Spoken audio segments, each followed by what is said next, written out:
ओम नमः सिद्धेभ्याय ओम नमः सिद्धेभ्याय ओम नमः सिद्धेभ्याय। योगी जन ओकार बिंदु से सहित ध्यान जो सतत करें, भुक्ति मुक्ति सुख दाता ऐसे ओम नमः का ध्यान धरें। घन धारा समध्वनि निरंतर पाप ताप मम नाश करे। जिन मुनि सेवित तीर्थ स्वरूपी माँ जिन वाणी पाप हरे। ज्ञान अंजनामृत शलाख से मिथ्या मोह अज्ञान हरे।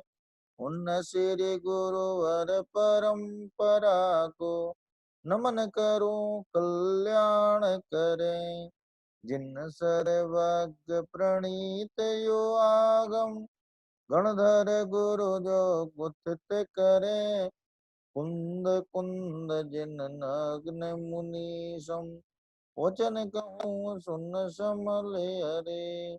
वचन कहूँ सुन समल हरे। सुन वचनामृत समल हरे। मोक्ष मार्गस्य नेतारं भेतारं कर्म भूभृतां ज्ञातारं विश्वतत्त्वानां वन्दे तद्गुणलब्धये। नमः श्री वर्धमानाय निर्धूतकलिलात्मने सालोकानां त्रिलोकानां यद्विद्यादर्पणायते तज्जयति परम ज्योति समं समस्तैरनन्तपर्यायै दर्पणतल इव सकला प्रतिफलति पदार्थमालिका यत्र। भक्तामृत स्तोत्र में अपनी चर्चा आज 13वें छंद पर चलने वाली है। इसके पूर्व अपन जो है भक्तामर का सस्वर पाठ करते हैं। भक्तामर प्रणत मौलिपण मणि प्रभाण मोद्योतकं दलित पाप तमो वितानम सम्यक प्रणम्य जिन पाद युगम युगादा वालंबनम भवजले पतताम जनानाम। यह संस्तुतः सकल वाङ्मय तत्वबोधा दुधभूत बोधि पटुभिसुरलोकनाथै स्तोत्रैर्जगत्त्रतय चित्तहरैरुदारै तोषे किलाहमपि तं प्रथमं जिनेन्द्रम् बोध्या विनापि विबुधार्चित पादपीठ स्तोतुं समोद्यत मतिर्विगतत्र पोहम् बालं विहाय जलसंस्थितमिन्दुबिम्ब मन्यः कैक्षति जना सहसा ग्रहीतुम् वक्तुं गुणान् गुणसमुद्र शशाङ्ककान्तान् कस्ते क्षमः सुरगुरु प्रतिमोऽपि बुद्ध्या कल्पान्तकालपवनोद्धत नक्रचक्रम् को वा तरीतुमलमम्बुनिधिं भुजाभ्याम् सोऽहं तथापि तव भक्तिवशान्मुनीश कर्तुं स्तवं विगतशक्तिरपि प्रवृत्ता प्रीत्यात्मवीर्यमविचार्य मृगे मृगेन्द्रम् नाभेति किं निज शिशोः परिपालनार्थम् अल्पश्रुतं श्रुतवतां परिहासधाम त्वद्भक्तिरेव मुखरीकुरुते बलान् माम् यत्कोकिलः किल मधौ मधुरं विरौति तच्चाम्रचारुकलिकानिकरैकहेतु त्वत्संस्तवेन भवसन्तति सन्निबद्धम् पापं क्षणाच्छयमुपैति शरीरभाजाम् आक्रांत लोक मलिनीलमशेष मासु सूर्यांशु भिन्नमिव सार्वरमन्धकारम् मत्वेति नाथ तव संस्तवनं मयेद मारभ्यते तनुधियापि तव प्रभावात् चेतो हरिष्यति सतां नलिनीदलेषु मोक्ता फलद्युतिमुपैति ननूद बिन्दु आस्तां तव स्तवनमस्त समस्त दोषम् त्वत्सङ्कथापि जगतां दुरितानि हन्ति दूरे सहस्रकिरणः कुरुते प्रभैव पद्माकरेषु जलजानि विकासभाञ्जे नात्यद्भुतं भुवनभूषण भूतनाथ भूतैर्गुणैर्भुवि भवन्तमभीष्टुवन्ता तुल्या भवन्ति भवतो ननु तेन किं वा भूत्याश्रितं य इह नात्मसमं करोति दृष्ट्वा भवन्तमनिमेषविलोकनीयम् नान्यत्र तोषमुपयाति जनस्य चक्षुः पीत्वा पयासशिखराद्युतिदुग्धसिन्धो क्षारं जलं जलनिधे रसितुं कैक्षेत् यही शान्तराग रुचिवे परमाणुभिस्त्वं निर्मापितस्त्रिभुवनैकललामभूत तावन्त एव खलु ते प्रणवः पृथिव्याम् यत्ते समानमपरं नहि रूपमस्ति। उस तरह से 12 छंद अपने हो गए हैं, इनका अर्थ भी हो गया है और अपन ने इनका भावार्थ भी समझ लिया है। अब जो 13वां छंद है, उस 13वें छंद में भगवान के मुखमंडल की उपमाओं से जीत लेने वाली बात कही है कि जगत में जितने भी उपमाधारी हैं अथवा जगत में जितने जितने पदार्थ हैं जिनसे लोग उपमा दिया करते हैं कि भाई इसका मुख चंद्रमा के समान है, इसका सूरज के समान मुख है, ऐसे तरह तरह से लोग जो है मुखमंडल को उपमित करते हैं, उपमायित करते हैं। अब इस छंद में ये कह रहे हैं कि जितने उपमाधारी हैं वे सारे के सारे आपके मुखमंडल के सामने बिल्कुल ऐसे ही हैं जैसे कि वासरे माने दिन में चंद्रमंडल पलाश के पत्तों के समान फीका हो जाता है, उसी तरह आपके मुखमंडल के सामने समस्त सौंदर्यधारी उपमाधारी जितने उपमान हैं, माने जिन पदार्थों से उपमा दी जाती है उन पदार्थों को उपमान कहते हैं क्या। और जिस पदार्थ की उपमा दी जाती है, जिस पदार्थ के लिए उपमा दी जाती है उसको उपमेय बोलती है। उपमेय, उपमेय उपमान, और उपमेय और उपमान के बीच में जो संबंध होता है उसका नाम है उपमा। जैसे छात्र और शिक्षक के बीच में क्या संबंध है, तो कहते हैं शिक्षा का संबंध है। क्या का संबंध है? छात्र शिक्षा लेते हैं, शिक्षक शिक्षा देते हैं, तो उन दोनों के बीच में संबंध है। कहते क्या संबंध है? कि शिक्षा का संबंध है। तो कह रहे ये उपमा उपमेय, उपमान और उपमेय के बीच में क्या संबंध है? कि उपमा का संबंध है। तो इसमें ये कह रहे हैं कि हे भगवान, आपका जो मुख है वो चंद्रवत कहा तो जाता है लेकिन एक्चुअल में चंद्रमा के समान नहीं है, माने चंद्रमा से भी बहुत अधिक श्रेष्ठ है। चंद्रमा की उपमा आपके मुखमंडल को देना ये ज्यादा उचित नहीं कहा जा सकता। क्यों उचित नहीं कहा जा सकता? क्योंकि वो चंद्रमंडल जो है वो एक तो कलंक सहित है, सकलंक है, निकलंक नहीं है, सकलंक है। कौन? चंद्रमंडल। चंद्रमा में भी दाग है। और दूसरी स्थिति यह है कि दिन में वह पांडु पलाश कल्पम, क्या पलाश के समान पांडु हो जाता है, पलाश के पत्ते के समान जैसे वो रंगहीन होता है वह उसी तरह का चंद्रमंडल भी हो जाता है। इसलिए मैं समझता हूँ कि आपके लिए उपमा भी ठीक नहीं है। मन चंद्र से भी श्रेष्ठ आपका मुख है।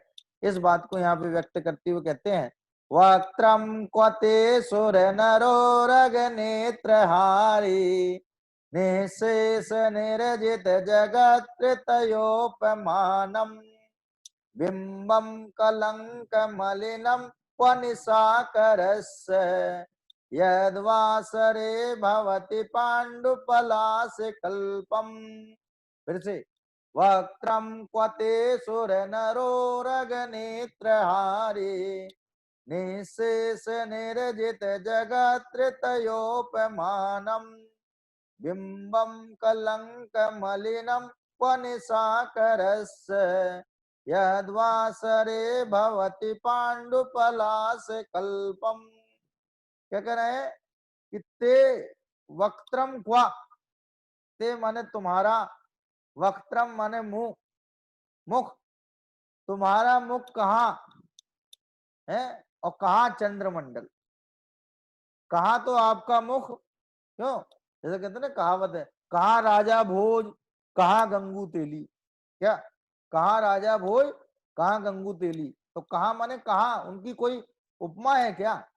कहाँ राजा भोज की और कहाँ गंगू तेली की कोई उपमा है क्या? नहीं, आप दोनों मनुष्य हैं, कहले ये थोड़ी उपमा होती है। राजा भोज के समान संपन्नशाली वैभवशाली है कोई गंगू तेली? तो कहले नहीं है। तो कहले कहाँ राजा भोज और कहाँ गंगू तेली? तो कह रहे कहाँ आपका मुख, कहाँ आपका मुख और कहाँ वो चंद्रमा।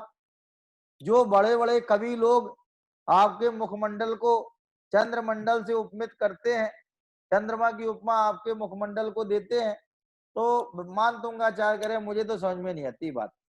मुझे तो इसमें कोई भी सच्चाई नजर नहीं आती कि चंद्रमंडल तो सकलंक है, कलंक से सहित है, और दिन में पांडु के पलाश, पांडु के पत्ते के समान, पलाश के पत्ते के समान पांडु हो जाता है, माने फीका पड़ जाता है। और कहाँ आपका मुखमंडल है जिसने तीनों लोक के उपमाधारियों को जीत लिया है। माने आपके मुखमंडल के सामने कोई भी उपमाधारी टिकता ही नहीं है। और आपका मुखमंडल ऐसा है कि सुर नर उरग नेत्रहारी। क्या, देखो सुर, सुर माने देवता, नर माने मनुष्य, और उरग बोलते हैं असुर कुमार को। उरग माने जब से असुर ये जो है ना भवनवासियों के 10 भेद हैं, तो 10 भेद में एक भेद है नाग कुमार, और नाग बोलते हैं उरग को, क्योंकि नाग के पैर नहीं होते। आपने देखा नाग के पैर होते हैं? नहीं होते हैं। तो वो उर्सा गच्छति इति उर्गा, वो अपने पेट के बल चलता है। नाग, नाग कैसे चलता है? अपने पेट के बल चलता है, छाती के बल पे चलता है। इसलिए उर माने छाती। तो कह रहे जो छाती के बल से गच्छति माने गमन करता है, उसका नाम है उरग। इसलिए नागपुर का एक नाम उरगपुर भी है। क्या, नागपुर का एक दूसरा नाम क्या है? उरगपुर भी है। क्या, और हस्तिनापुर का एक नाम गजपुर भी है, क्योंकि हस्ती माने हाथी होता है। तो कह रहे नर, उरग माने नाग कुमार। तो कह रहे सुर माने देवता, नर माने मनुष्य, और उरग माने 3 प्रकार की जाति के देव। कह रहे मनुष्य है देवता, और जो वैमानिक देवता को सुर में लिया, और उरग में जो है 3 प्रकार की जाति के देव लिए, भवनवासी, व्यंतर और ज्योतिषी।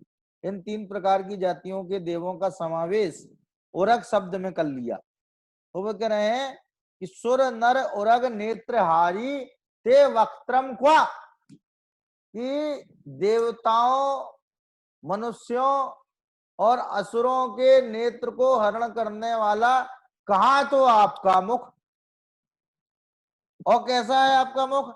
निशेष माने संपूर्ण रूप से, निर्जित माने जीत लिया है जिसने, किसने? कि आपके मुख ने, किसको? कि जगत त्रितय माने 3 जगत के उपमानम, 3 जगत के उपमानों को जिसने जीत लिया। माने जगत में मुखमंडल को उपमा देने के लिए जो जो पदार्थ चिन्हित किए गए हैं, उन सारे सारे पदार्थों को आपने प्रभु अपने सौंदर्य से जीत लिया। माने आपके मुखमंडल के सौंदर्य के आगे वे उपमाधारी तमाम सुंदर पदार्थ कहीं टिकते ही नहीं है। क्या वे आपके मुखमंडल के आगे कहीं टिकते ही नहीं है। इतना सुंदर आपका मुखमंडल है कि इस मुखमंडल ने निशेष माने संपूर्ण रूप से निर्जित माने जीत लिया है। किसको जीत लिया है? जगत त्रयतय उपमानम, तीनों जगत के उपमानों को। क्या उपमान, उपमेय, उपमान, उपमा, तीन चीजें बताई थी ना आपको। उपमेय माने भगवान का मुख तो है उपमेय, क्योंकि भगवान के मुख की उपमा दी जा रही है, मुख के लिए उपमा दी जा रही है, तो भगवान का मुख है उपमेय। और जिन पदार्थों का आधार लेकर के दी जाए, जैसे उदाहरण के लिए मैं आपसे बताऊं, राधिका को मुख चंद्र सो सुंदर, हिंदी साहित्य में उपमा अलंकार में उदाहरण दिया कि राधिका को मुख चंद्र सो सुंदर, कि राधिका का मुख चंद्र के समान सुंदर है। तो कहते हैं राधिका जो है वो कौन हुई? उपमेय। क्या राधिका का मुख कौन हुआ? उपमेय। और चंद्रमा कौन हो गया? कि उपमान। और दोनों के बीच में क्या संबंध है? राधिका के मुख में और चंद्रमा के बीच में क्या संबंध है? कि साहब इसमें उपमा का संबंध है, या उपमा उपमान उपमेय का संबंध है, ऐसा भी कह सकते हो, क्योंकि इन दोनों के बीच में उपमा दी जा रही है। तो वो कह रहे हैं तीन जगत के जितने उपमान हैं, उपमान माने जिन जिन पदार्थों का लक्ष्य करके भगवान के मुख की उपमा दी जाए, कि भगवान का मुख साफ चंद्रमा के समान धवल उज्ज्वल है, भगवान का मुख जो है सूरज के समान तेजस्वी है, प्रतापवंत है, तेजशाली है, तेजोदीप्त है, दीप्यमान है, जाज्वल्यमान है, चकचकायमान है, प्रकाशमान है। तो ये सूरज के साथ में भगवान की उपमा देना है, चंद्रमा के साथ में भगवान की उपमा देना, तो ये चंद्रमा और सूर्य का नाम है उपमान। इनका नाम क्या हुआ? उपमान।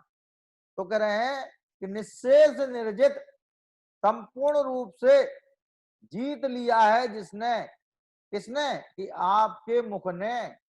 किसको जीत लिया? जगत त्रितय, त्रितय माने तीन, और जगत माने जगत, तीन जगत, तीन जगत के उपमानों को जीत लिया है जिसने। और सुर नर उरग नेत्रहारी है जो, ऐसा आपका मुख कहाँ, ऐसा आपका मुख कहाँ।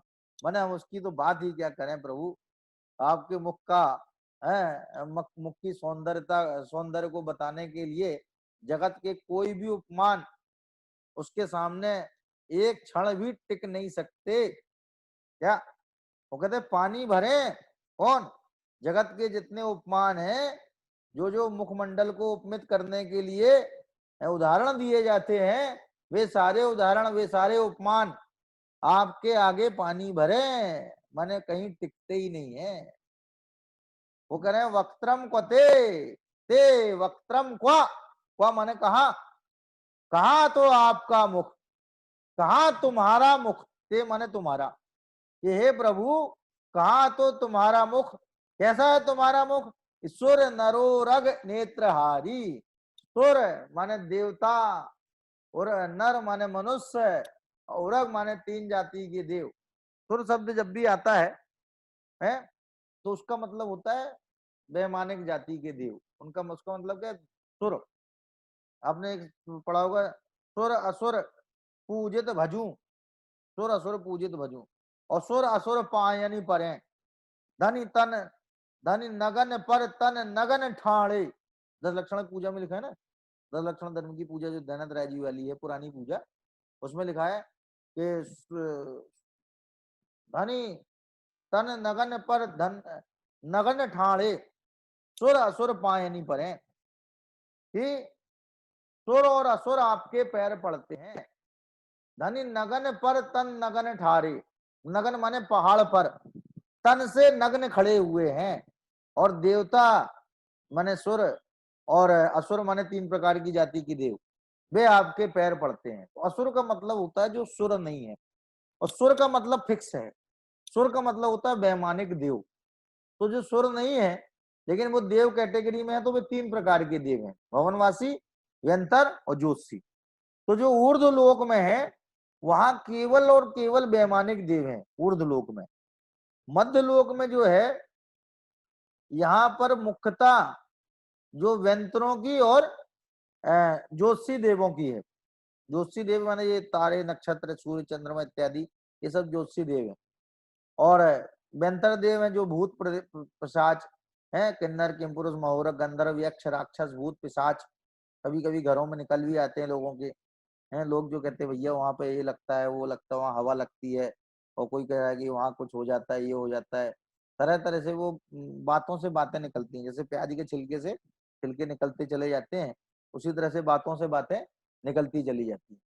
तो वो व्यंतर देव हैं। वो असंख्यात द्वीप समुद्रों में फैले हुए हैं, बल्कि इनके लिए एक शब्द प्रसिद्ध है, व्यंतरा निरंतरा।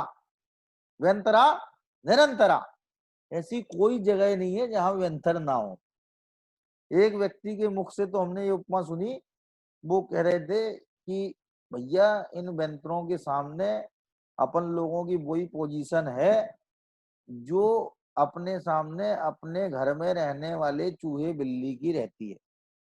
आज कोई अपन से पूछे, साधारण सा प्रश्न पूछे कि भाई साहब एक जिज्ञासा है मन में, थोड़ा सा पर्सनल है आपसे। हमने कहा पूछिए पूछिए, बस ये बता दीजिए कि आपके घर में चूहे कितने हैं। क्या पूछा उसने कि आपके घर में चूहे कितने? पर्सनल प्रश्न था। तो मैंने उससे कहा भैया पर्सनल प्रश्न का उत्तर पर्सनली दूंगा, भी सामूहिक नहीं दूंगा मैं। क्या मैंने पर्सनल प्रश्न जो है कि चूहे कितने, अब मैं इसका उत्तर देना चाहूं तो भी नहीं दे सकता, क्योंकि कभी मैंने काउंट नहीं किया कि मेरे घर में चूहे कितने और कितनी बिल्लियां आती हैं उन चूहों को लेने के लिए। ये भी कभी काउंट नहीं है कि कल जो बिल्ली आई थी वही। माने हम कभी भी चूहे बिल्ली पर गौर ही नहीं करते हैं, और वे हमारे घर में आते जाते रहते हैं और हमें पता ही नहीं चलता है कि कब आए और कब चले गए। उनकी किसी हरकत पर हमारी निगाहें नहीं रहती है। तो जिस प्रकार हमारे सामने चूहे बिल्लियों की जो हैसियत है, बिल्कुल सेम पोजीशन हमारी उन वेंतरों के सामने है जो वेंतर हमारे घरों में रहते। ये बात तो अब कोई डाउट नहीं है कि वेंतर जो है ये जहां चाहे वहां आ जा सकते हैं। इनको निराबाध इनका प्रवेश है, कोई दीवार, कोई चैनल गेट इनको रोक नहीं सकता है। ये तो दीवार से भी ऐसे पार चले जाते हैं जैसे कोई दीवार है ही नहीं वहां पे। क्या तो ये जो वेंतर हैं ये मध्यलोक में फैले पड़े हैं। भवनवासी जो है अधोलोक में मुख्यता से हैं और गौण रूप से मध्यलोक में भी हैं। ऊर्ध्व लोक में केवल वैमानिक देव हैं। तो ये 3 प्रकार के, जो 4 प्रकार की जो देव हैं और मनुष्य हैं, इनके नेत्र को हरण करने वाले। इसका मतलब ये है कि चारों प्रकार के देवों में और मनुष्यों में इतना सौंदर्यशाली कोई होता ही नहीं है जैसे तीर्थंकर देव का सौंदर्य होता है। जैसे तीर्थंकर देव का मुखमंडल होता है और उस मुखमंडल पर जो आभा मंडल होता है, वैसा आभा मंडल और वैसा मुखमंडल किसी अन्य के पाया ही नहीं जाता है। ये फैक्ट है। महापुण्यशाली जो होते हैं वे तीर्थंकर होते हैं, क्योंकि उनसे ज्यादा पुण्य किसी के पास होता ही नहीं है। तो वो कह रहे हैं कि सुर नरोरग नेत्रहारी, कि देवता मनुष्य के नेत्रों का हरण करने वाला, ते वक्त्रम क्वा, तुम्हारा मुख कहा और कैसा है आपका मुख? निशेष निर्जित, निशेष माने संपूर्ण रूप से, निर्जित माने जीत लिया है जिसने, जगत त्रितय उपमानम, तीनों जगत के उपमानों को, तीनों जगत के तीनों लोक में जितनी सुंदर सुंदर वस्तुएं हैं, और वे सुंदर सुंदर वस्तुएं यदि कदाचित भगवान के मुखमंडल से उपमित की जाती हैं, उन वस्तुओं की उपमा भगवान के मुखमंडल से दी जाती है क्या, या भगवान के मुखमंडल के लिए उन वस्तुओं की उपमा दी जाती है, तो वो कह रहे हैं वे सारे के सारे उपमान आपके मुखमंडल ने जीत लिए हैं। माने कोई इस स्पर्धा में, क्या इस सौंदर्य की स्पर्धा में कोई आपके सामने टिकता ही नहीं है। आपके मुखमंडल की जो द्युति जो कांति है, जो चमक है, उस चमक के आगे सारे के सारे बौने साबित होते हैं, फीके हो जाते हैं। उदाहरण के लिए उन्होंने कहा कि बिंबम कलंक मलिनम क्वा निशाकर से, निशाकर माने दिवाकर, माने दिवाकर, सूरज, दिवा, दिवम करोति दिवाकरा, जो दिन को करे वो दिवाकर, और निशाम करोति निशाकरा, जो रात्रि को उत्पन्न करे वो निशाकर। रात्रि का को उत्पन्न करने वाला कौन है कि चंद्रमा, और दिन को उत्पन्न करने वाला कौन है कि सूरज। तो कह रहे निशाकर से माने चंद्रमा का, बिंबम कलंक मलिनम क्वा, कि कलंक मलिनम, कलंक से मलिन बिंब कहाँ, कहाँ तो प्रभु आपका मुखमंडल, और कहा निशाकर माने चंद्रमा का कलंक से मलिन है, चंद्रमा का कलंक से मलिन बिंब कहा, क्वा निशाकर से कलंक मलिनम बिंबम क्वा, कि निशाकर का कलंक से मलिन बिंब कहा, यद वासरे, क्या, यद माने जो, वासरे माने दिन में, वासर शब्द का मतलब तो दिन, रविवार, तो कई लोग रविवासर भी बोलते हैं। यदि इसको संस्कृत में बोला जाएगा तो रविवासरे।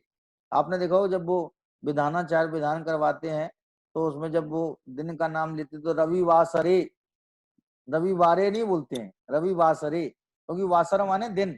तो यद वासरे, जो दिन में, भवती माने हो जाता है, जो चंद्रमा का बिंब दिन में हो जाता है, कैसा हो जाता है कि पलाश कल्पम पांडु भवती, पलाश के पत्ते के समान, पांडु माने रंगहीन, फीका पड़ जाना। क्या, जैसे आपने देखो पत्तों में कई बार रंग गायब हो जाता है उनका, या तो कोई बीमारी हो जाए अथवा कोई प्रक्रिया के तहत जो है उन पत्तों का रंग गायब हो जाता है, रंग फेड हो जाना। जैसे कपड़ों का रंग जाता है, कोई फास्ट कलर ना हो, है बिल्कुल हल्के कलर हो, तो एक बार की धुलाई में भी वो फेड हो गए, फेड हो गए माने बिल्कुल उतर गया रंग उनका। वो जो नीला हम कपड़ा लाए थे और हमने एक बार उसको धोया तो अब वो पता चला वो बिल्कुल लाइट नीला हो गया, फिर 2-3 बार धोया तो सफेद हो गया, बाद में पता चला सफेद पे ही रंग चढ़ाया था इसने, इसमें जो रंग चढ़ाया था वो सफेद पे ही चढ़ाया था, तो सफेद ही का सफेद हो गया। तो कह रहे कहा, अब बताओ, अब दिन में हम चंद्र सूरज के प्रकाश में चंद्रमा को क्या लेकर के ढूंढे कि हमें दिखाई दे जाएगा। चंद्रमा कहीं जाता तो है नहीं, रहता तो वहीं आसमान में ही है, क्यों, लेकिन वे तारे जो कहीं अपनी जगह से जा नहीं रहे, स्थिर हैं, यद्यपि गमन भी करते हैं, स्थिर वाले भी होते हैं, 2.5 द्वीप के बाहर तो सब स्थिर ही स्थिर हैं, अपने यहाँ तो चलो गमन करते हैं, लेकिन गमन करते तो दूसरे तो आ जाते ना, दूसरे तो दिखने चाहिए, एक चंद्रमा चला गया तो दूसरा आ गया, दूसरा तो दिखना चाहिए। तो कहले नहीं, सूरज के प्रकाश में उस प्रकाश की घनघोर आभा के सामने वो चंद्रमा का बिंब नजर ही नहीं आता कि कहाँ चला गया चंद्रमा। तो कह रहे यद वासरे, जो दिन में क्या, पलाश कल्पम पांडु भवती, पलाश के समान है, क्या हो जाता है, पांडु हो जाता है। क्या, बल्कि जो रंगहीन हो जाना, इसका नाम पांडु रोग भी है। इसका नाम क्या है, पांडु रोग।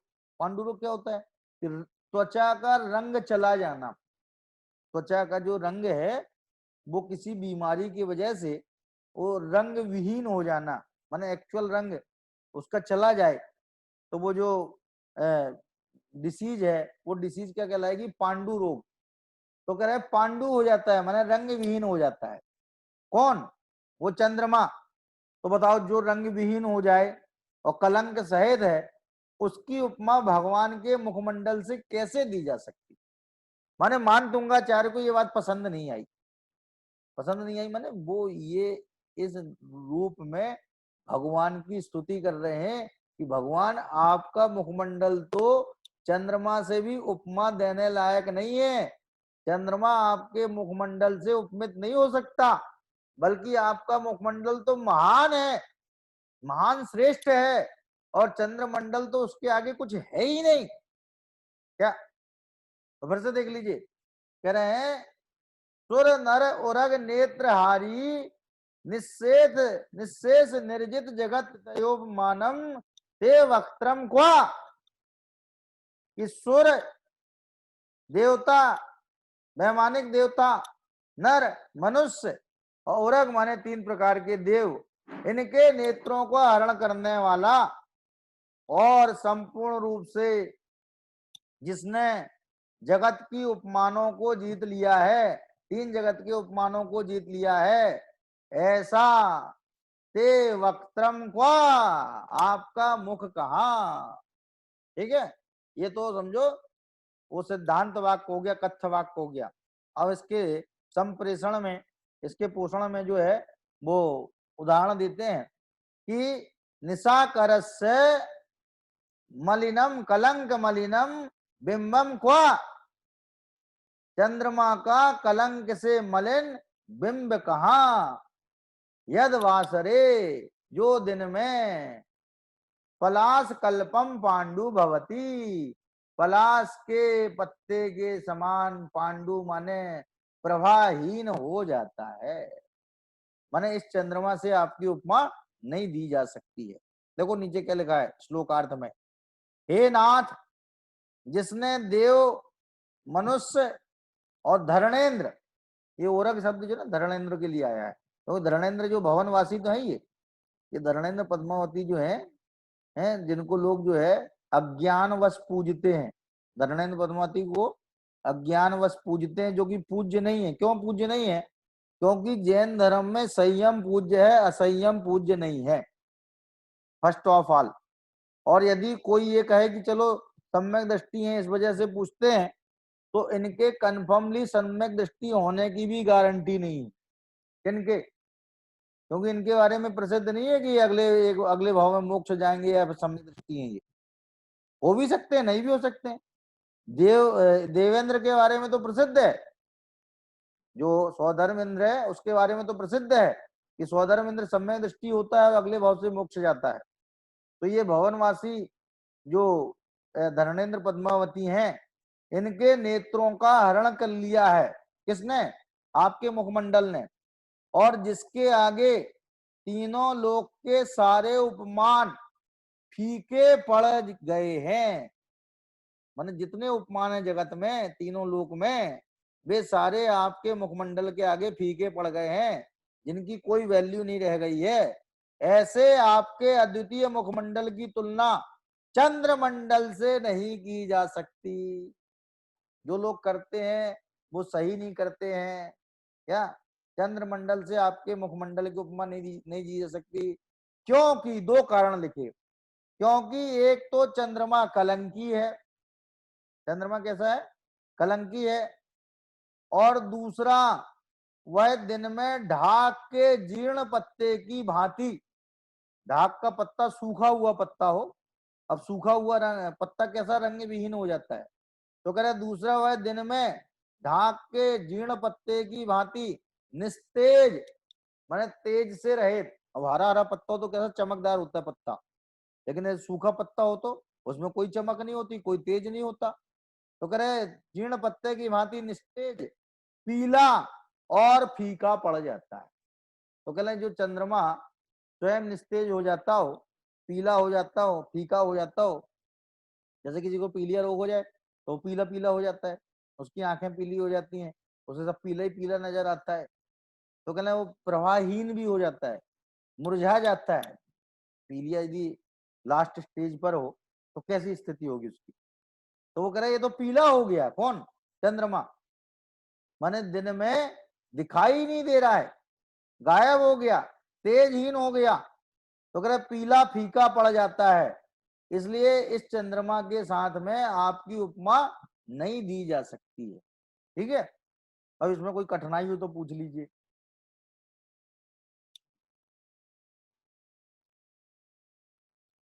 हाँ जी, कोई कठिनाई नहीं है, कोई प्रश्न है? हाँ जी, ठीक है। कल फिर जो है अपन 14वें छंद के साथ उपस्थित होंगे। तब तक के लिए सादर जय जय।